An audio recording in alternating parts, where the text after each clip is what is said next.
Bismillahirrahmanirrahim. Assalamualaikum warahmatullahi wabarakatuh. Alhamdulillahi rabbil alamin. Wal aqibatu lil muttaqin wala udwana illa 'alal zalimin. Wa asyhadu an la ilaha illallah wahdahu la syarika lah qayyumus samawati wal ardin. Wa asyhadu anna Muhammadan abduhu wa rasuluhul amin nabiyina Muhammadin sallallahu alaihi wasallam. Al-mab'us rahmatan lil alamin wa huwa sayyidul awwalin wal akhirin wa sayyidul mursalin wa ala alihi at-tahirin at-tayyibin wa ashabi ghuril mayamin wa man tabi'ahum bi ihsanin ila yaumil amma ba'd. Kaum muslimin yang dirahmati Allah Subhanahu wa taala, segala puji hanya milik Allah Subhanahu wa taala atas segala karunia, rahmatnya dan juga limpahan karunia-Nya yang kepada kita semua, sehingga alhamdulillah Allah Subhanahu wa taala masih mudahkan kita semua untuk kembali mengkaji dan pelajari agama Allah Subhanahu wa taala. Salawat dan salam semoga senantiasa tercurahkan atas junjungan Nabi kita yang mulia Nabi Muhammad Rasulullah sallallahu alaihi wasallam serta para sahabatnya, keluarganya dan juga seluruh pengikut beliau sallallahu alaihi wasallam hingga hari kiamat kelak. Di sini kaum muslimin yang dirahmati Allah Subhanahu wa taala, kita akan menjawab beberapa pertanyaan yang masuk. Pertanyaan pertama dari Ibu Erna di Cikarang dari grup 222 Parenting Sunnah. Pertanyaannya, bagaimana cara membangkitkan semangat anak dalam belajar agama, baik Al-Quran atau bahasa Arab, dengan senang hati tanpa terpaksa? Ini yang pertama. Kemudian yang kedua, Pak, bagaimana meredam emosi anak karena dalam masa pandemi ini jarang keluar rumah sehingga sering emosi berlebihan? Syukron Ustadz atas nasihatnya. Alhamdulillah wassalatu wassalamu ala Rasulillah wa ba'd. Cara membangkitkan semangat anak dalam belajar agama, ya, ini tentu beragam, ya, berbeda antara satu anak dengan anak yang lainnya.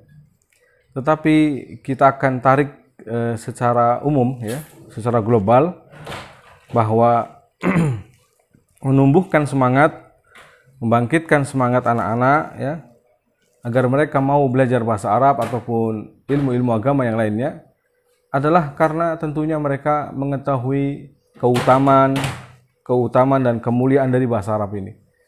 Kalau tidak mengetahui, tentu ya tidak akan memiliki semangat sebagaimana ilmu-ilmu yang lainnya, ya. Karena biasanya kalau orang mengetahui manfaat sesuatu, dia akan bersemangat untuk mengejarnya. Kita tumbuhkan dengan bagaimana perkataan Umar bin Khattab yang masyhur, ta'alamul arabiyyah fa innaha juz'un min dinikum. Belajarlah bahasa Arab karena sungguh ini bagian dari agama kalian. Atau juga berkaitan dengan secara umum ilmu syar'i, ilmu agama ini, maka banyak hadis, ayat, bahkan ayat Al-Qur'an, hadis Rasul sallallahu alaihi wasallam. Banyak ayat dan juga hadis Rasul sallallahu alaihi wasallam yang berbicara tentang bab ini. Sehingga kita bisa motivasi melalui dorongan dari ayat-ayat dan hadis Rasul sallallahu alaihi wasallam yang mendorong dan membangkitkan bab ini. Dan seharusnya secara fitrahnya, ya, anak-anak itu mencintai pelajaran agama, bahkan mereka lebih senang untuk pelajaran tauhid, pelajaran bahasa Arab, ya. Kenapa? Karena hal itu sangat bermanfaat bagi agama mereka. Jadi secara umum terkait tentang membangkitkan semangat anak dalam belajar agama, ya harus ditumbuhkan dari pertama semangat anak akan kecintanya terhadap ilmu syar'i ini dari sisi dalil-dalilnya, keutamaannya. Lalu kemudian kita berikan contoh atau teladan. Sebaik-baik teladan adalah dari kita. Kita juga harus mencontohkan betapa semangatnya kita dalam belajar agama, ya. Karena kita kalau menyuruh anak untuk semangat belajar agama sementara kita juga tidak semangat, ya memang beda, ya. Beda tentunya.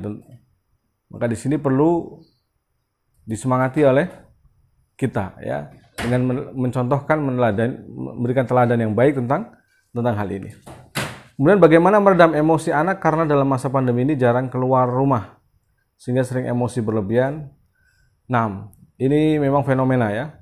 Jangankan anak, orang tua saja di zaman-zaman ini mudah marah, mudah terpancing emosi, baper orang bilang.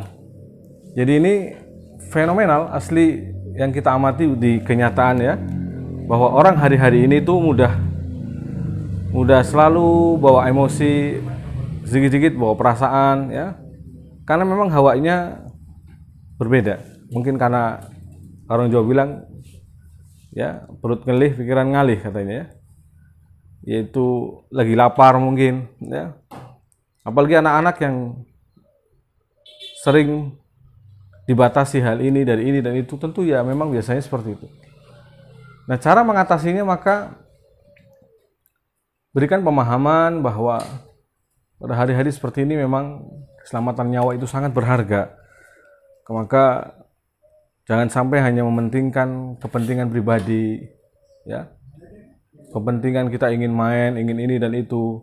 Sementara kalau satu kena bisa mengenai yang lainnya, ya, mengorbankan yang lainnya. Ini pemahaman seperti ini, insya Allah kalau sudah mumayyiz, artinya umur di atas 7 ke atas, apalagi sudah anak-anak kelas 4, 5, sudah bisa memahami, ya. Dan kemudian berikan juga mungkin ganti mainan yang lain di rumah, tetapi masih mainan yang mendidik mereka, ya, yang tidak memberikan kekangan bagi mereka. Juga bisa diberikan hal lainnya seperti tontonan-tontonan yang bermanfaat.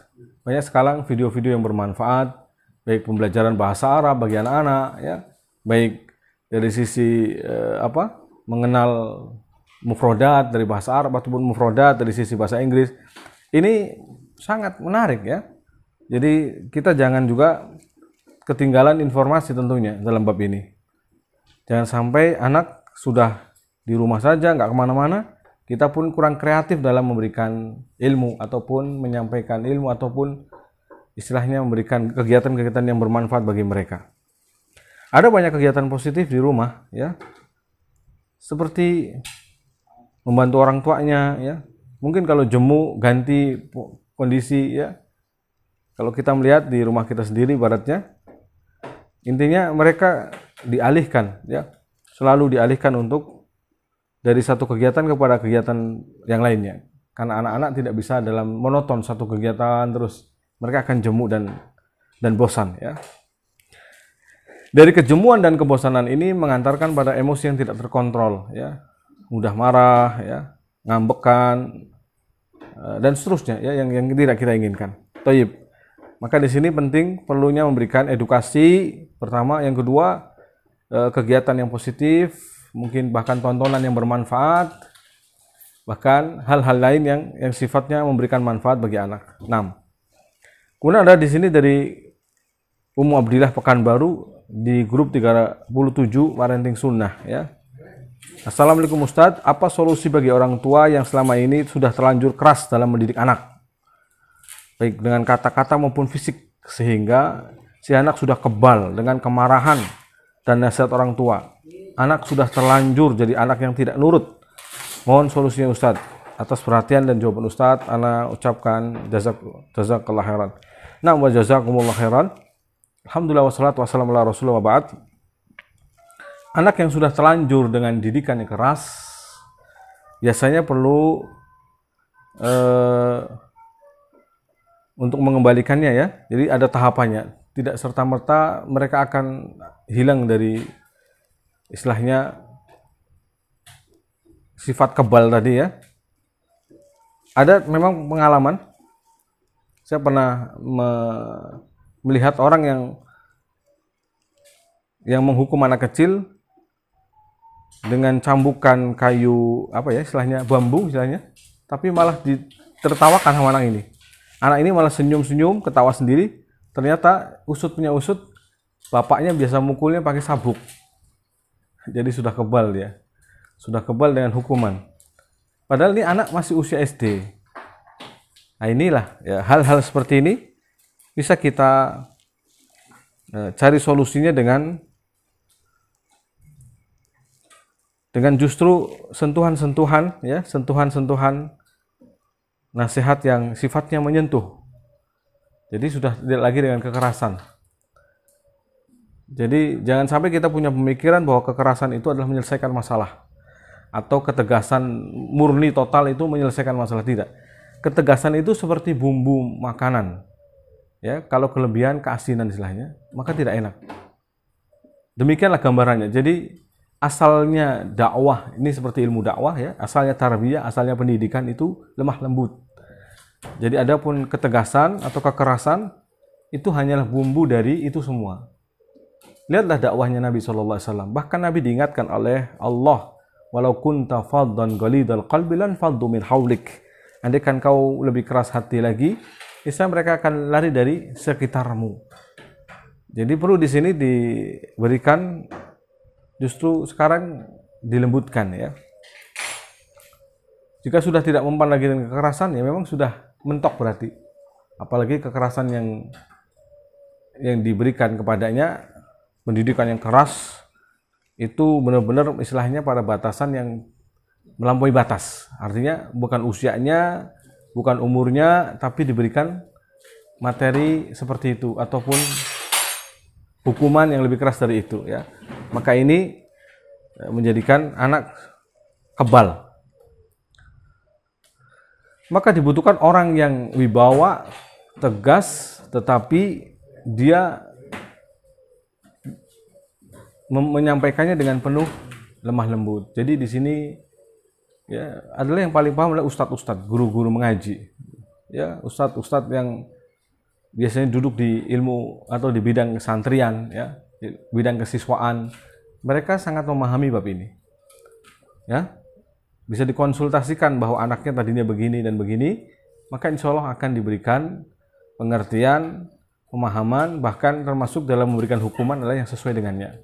Ya, jadi yang dilakukan oleh orang tuanya di sini atau Ummu Abdillah, jangan berhenti untuk mengetahui hal ini kemudian tidak menyampaikan pada gurunya atau ustadznya. Jadi ustadznya di sini harus mengerti tentang apa yang sudah dikerjakannya, terlanjur dari ya dalam mendidik dengan keras ya, perlu disampaikan ya, karena efeknya biasanya kadang bahkan ada yang minder. Kalau yang istilahnya makin kebal kayak tadi berarti makin pede ya, akhirnya malah kebal. Tapi terkadang ada yang justru trauma ya, dengan kekerasan ini malah menjadikan anak minder dan seterusnya. Sehingga pendekatannya melihat kalau makin kebal maka bukan lagi dengan kekerasan, tapi dengan sentuhan, tapi oleh orang-orang yang memang tadi saya katakan berwibawa, ya punya banyak ilmu, ya hibrah, pengalaman istilahnya, dan juga dia tegas. Artinya aslinya dia bisa tegas, tapi dengan anak ini dia dengan lembut, santun, sehingga anak ini pun tahu bahwasanya sesungguhnya yang dihadapannya adalah orang yang memang sejatinya bisa keras, hanya saja dia menginginkan anak ini biar menjadi lembut. Sehingga sikapnya melunak kepada anak ini. Anak ini tahu bahwasanya orang yang dihadapannya adalah sebenarnya bisa melembut kepadanya atau biasa keras kepadanya, tetapi hanya karena ingin menjadikan anak ini lebih baik, maka akhirnya dengan kelemah lembutan. Kemudian jangan lupa berdoa ya. Yang paling penting adalah kita berdoa kepada Allah SWT. Doa dengan sembari adukan bahwa kita telah melakukan kesalahan pada Allah, bertobat. Bahwasanya dulu telah mendidiknya dengan kekerasan, mendidiknya dengan cara yang keliru. Semoga Allah memaafkan Anda sehingga kemudian Allah memperbaiki urusan anak-anak Anda. Begitu. Jadi dengan tobat nasuha, tobat yang benar, menangisi atas kesalahan-kesalahan Anda yang lakukan, maka insya Allah semoga Allah memperbaiki urusan rumah tangga Anda, anak-anak Anda dan seterusnya. Wallahu taala wa a'lam bishawab. Terakhir dari Abu Abdillah Imam di Magelang, jadi grup 208 parenting sunnah. Apa yang harus dilakukan ketika anak menangis karena meminta sesuatu? Padahal di satu sisi orang tuanya tidak bisa mengabulkan permintaan sang anak. Tapi sudah sering kita ingatkan ma'asyiral muslimin ya, bahwa tidak semua permintaan anak itu dikabulkan. Ya, tidak semua apa yang diinginkan anak itu harus dituruti. Karena apa? Kita harus mendidik mereka juga bahwa realita hidup itu, bahwa kenyataan nanti dia besar, tidak semua yang diinginkan itu terkabulkan. Tidak semua yang dia impikan terwujud. Tidak semua yang diharapkan itu dia dapatkan, dia gapai. Tidak semua. Itulah hidup, itulah realita hidup kita. Itulah realita hidup manusia. Makanya bahkan harus seringkali meskipun kita mampu untuk memberikan anak, misalkan ya, beberapa kali kita uji untuk mereka tidak kita sanggupi. Kenapa? Untuk menguji dan membiasakan dia bahwasanya apa yang diinginkan itu tidak serta-merta selalu harus didapat. Ya bahayanya anak yang biasa dididik apa saja harus dibelikan, apa saja harus dituruti, apa saja harus sesuai dengan ekspektasinya, sesuai dengan harapannya, adalah bahayanya ketika nanti dia dewasa, segala sesuatunya dia tidak miliki. Harta tidak punya, kendaraan tidak punya, ini tidak punya, itu tidak punya, lalu dia punya keinginan yang begitu muluk. Ini bisa menjadi anak yang tidak sesuai, tidak bisa menghadapi kenyataan hidup, dan bisa malah nauzubillah, summa nauzubillah, mengakhiri hidupnya. Maka di sini perlu diperhatikan dengan baik, penting kiranya memahami bab ini. Naam. Dan satu hal yang perlu diingat, biasakan ketika anak meminta sesuatu adalah untuk mengatakan mintalah sama Allah. Abdullah bin Abbas diajarkan oleh Nabi, idza sa'alta fas'alillah. Apabila engkau minta, mintalah sama Allah. Fa idza sta'anta fasta'in billah. Apabila minta tolong sama Allah. Apa pelajaran dari hal ini? Karena hati anak akan terpaut pada Allah. Dia tidak tidak tertumpu hatinya, tidak bertawakal hanya kepada manusia, orang tuanya, ibunya, bapaknya, tetapi justru kepada Allah Subhanahu wa taala.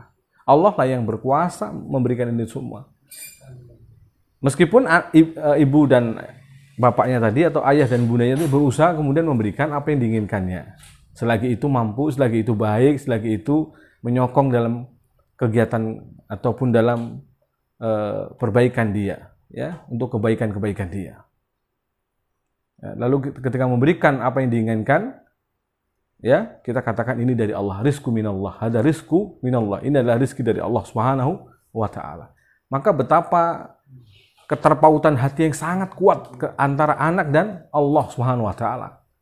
Demikian yang diajarkan. Kita mengajarkan anak kita tauhid yang benar, akidah yang benar dengan cara seperti ini, penanaman akidah secara aplikatif, yaitu dalam kehidupan realnya diberikan pengertian-pengertian seperti ini. Maka barakallahu fikum, ya, untuk alhamdulillah Imam, semoga Allah Subhanahu wa taala berikan taufik kepada rumah tangga Anda, dan juga semoga Allah Subhanahu wa taala memberikan kemudahan-kemudahan, ya, dalam kehidupan rumah tangga Anda, dan semoga Allah Subhanahu wa taala memberikan taufik kepada kita semua kaum muslimin yang semoga dirahmati Allah Subhanahu wa taala, sehingga kehidupan rumah tangga kita sakinah, mawaddah, warahmah, dan anak-anak kita terdidik dengan pendidikan yang benar, tauhid yang benar, ibadah yang benar, amal soleh, ketaatan kepada Allah Subhanahu wa taala, dan seterusnya yang bisa meningkatkan ketakwaan mereka kepada Allah Subhanahu wa taala. Demikian alafu minkum wa sallallahu ala nabiyyina Muhammad wa alihi wa sahbihi ajma'in. Wassalamualaikum warahmatullahi wabarakatuh.